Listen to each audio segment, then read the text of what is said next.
Before we look at some franchises, let's hear what franchising expert Eric Morgan has to say about the industry.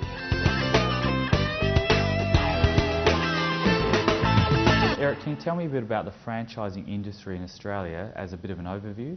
Reuben, there's around about 830 franchisors at the last count throughout Australia and growing.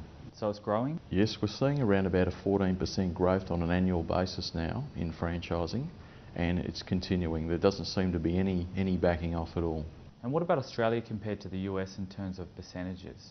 In the US, we're probably looking at around about 40% of all businesses are under a franchise arrangement, whereas in Australia, we're probably looking closer to around about 15%, but that is growing, and we're predicting that over the next 5 years or so, or certainly by the year 2012, we're going to have around about 40% of all of our businesses under a franchise arrangement throughout the country. So what's happening in the US has been replicated here in Australia? It is, and we're probably a number of years behind, but we are more franchised per head in Australia than anywhere in the world. So it's certainly a very positive trend at the moment. And what about the success rate over people who start their own independent business?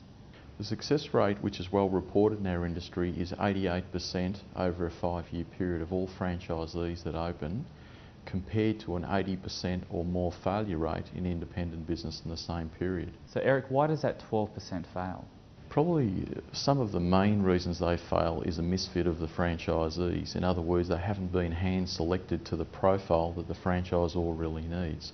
And in those cases, people were quick to take a franchisee on board, put numbers on the ground, but they should have done more homework and been tougher in selecting those people to make sure they fit the system. Eric, thanks for your time today. Pleasure.